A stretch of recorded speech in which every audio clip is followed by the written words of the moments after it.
Hello guys, how are you all? If you want to speak smart English, then you must know about it कि what is smart English and what is normal English. तो smart English और normal English में क्या difference है, एक example मैं आपको देती हूँ. जैसे कि आप बोलना चाहते हैं कि वो बहुत ही धीरे काम कर रही है. She is working at a very slow speed. और अगर स्मार्टली बोलेंगे तो आप बोलेंगे she is working at a pace of snail. तो इस तरह से कुछ idioms और कुछ ऐसे phrases आज के इस वीडियो में मैं आपके साथ शेयर करूंगी जिससे आप बोल सकते हैं स्मार्ट इंग्लिश. क्योंकि मैंने phrases और idioms दोनों शेयर किए हैं इस वीडियो में, तो इन दोनों का डिफरेंस क्या है इसके वीडियो के एंड तक आप ये सब समझ जाएंगे कि कहाँ पे आपको क्या यूज़ करना है, क्या वो एक फ्रेज है या फिर वो इडियम है. So let's get started with this and if you are new to my channel then please hit the subscribe button and the bell icon also. And if you like my video, please give me a thumbs up. So let's get started with this. सबसे पहले है खुशी का दिन. अगर आप इसको बोलना चाहते हैं हैप्पी डे भी बोल सकते हैं, but the better word is a gala day. A gala day. The day of his marriage was a gala day for him. उसके शादी का दिन उसके लिए सबसे खुशी का दिन था. कम रफ्तार से, जैसे स्पीड से हम कहते हैं कि स्लो स्पीड से, तो हम बोलते हैं at snail's pace. The work is going on at snail's pace, कि जो काम है वो बहुत धीमी गति से हो रहा है. ये किसी भी काम के बारे में हम बोल सकते हैं, तो एट स्लो पेस की बजाय आप एट स्नेल्स पेस बोल सकते हैं. झगड़े की जड़, इसको कैसे बोलेंगे? इसको बोलेंगे एप्पल ऑफ डिस्कॉर्ड, या फिर जैसे इंग्लिश में हम इसको बोलते हैं the root cause of dispute. The small piece of land is the apple of discord between two brothers, कि जो एक लैंड का पीस है, ज़मीन है, वो ही दोनों भाइयों में असली लड़ाई के झगड़े का जड़ है. तो यहाँ पे प्लीज़ एक ध्यान रखें, यहाँ पे एन एप्पल नहीं आया है जैसे हम जनरली करते हैं कि वॉवल्स के साथ एन लगाते हैं. तो ये एक पूरा फ्रेज है, तो इसके साथ आप द यूज़ करेंगे. Land is the apple of Discord. Next है पहन कर देखना. इसके लिए आप जो फ्रेज यूज़ करेंगे वो है try on. Try on. Generally कुछ कपड़े पहन के देखने की जब बात होती है, आप न्यू क्लोथ्स लेने गए हैं, तो उस तरह से ट्राई ऑन फ्रेज को यूज़ करते हैं. What a lovely dress, why don't you try it on. कितनी अच्छी ड्रेस है, तुम इसको ट्राई करके क्यों नहीं देखती. जांच के लिए चला कर देखना. अब कई बार हम कोई चीज़ परचेज करने जाते हैं तो उससे पहले उसको चला कर देखते हैं, जैसे टीवी हो गया, कार होगी, व्हाटएवर. तो उसके लिए आप ट्राई आउट यूज़ करेंगे. You should try out that LED TV before you finally buy it. तुम्हें ये LED TV मीन्स चला कर देख लेना चाहिए, जांच करके देख लेना चाहिए लेने से पहले. धोखा को हम डिसीव भी कहते हैं, लेकिन इसको आई वॉश भी कह सकते हैं. आई वॉश कैसे? He is a mean and heartless fellow, his sympathy for the widow is just an I wash. ये जो इंसान है, किसी पर्सन के बारे में बात हो रही है, तो हम कहते हैं कि वो बिल्कुल हार्टलेस है, बहुत कमीना है, मीन है. लेकिन जो ये विधवा औरत है उसके लिए जो उसकी सिंपैथी है वो सिर्फ एक धोखा है. That is just an I wash.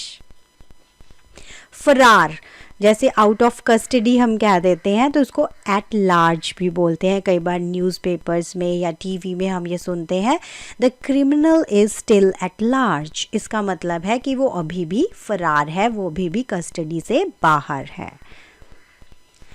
ईमानदार सिंपल है, वैसे तो ऑनेस्ट बोल सकते हैं, लेकिन अबव बोर्ड भी बोल सकते हैं. He is above board in his dealings, कि वो अपने लेन देन के मामले में एकदम ईमानदार है. किसी के खिलाफ खड़े हो जाना, इसको बोलते हैं turn against. Turn against. To stop supporting. She turned against her best friend. वो अपनी ही दोस्त के खिलाफ खड़ी हो गई. She turned against her best friend.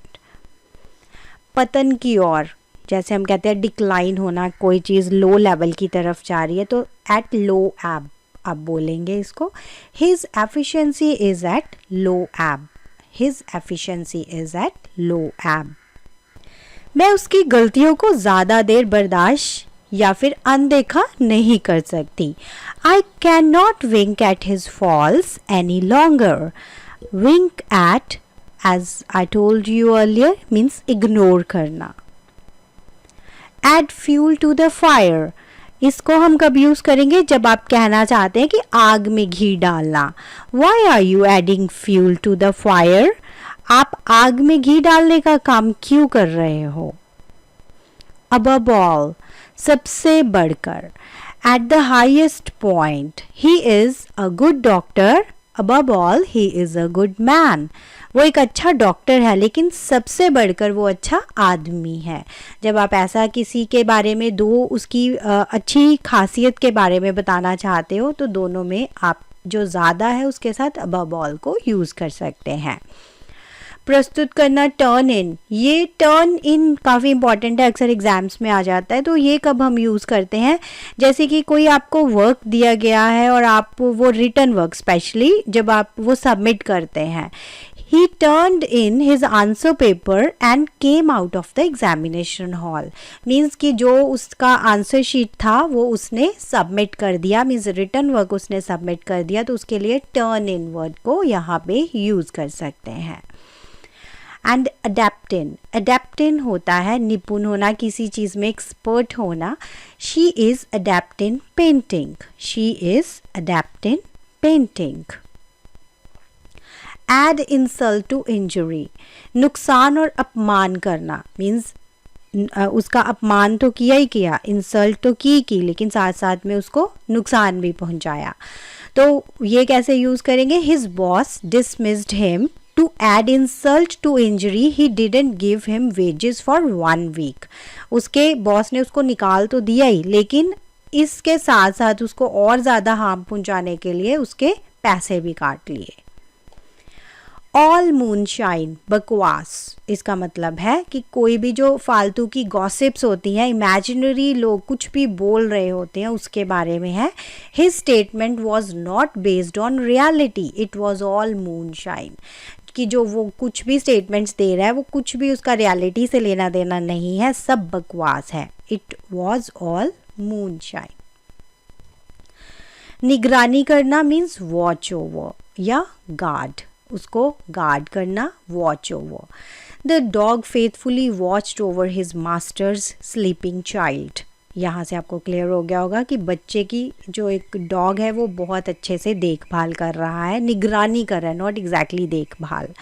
I am also watching over my kids playing in the garden, इस तरह से आप एक और तरह से भी यूज़ कर सकते हैं।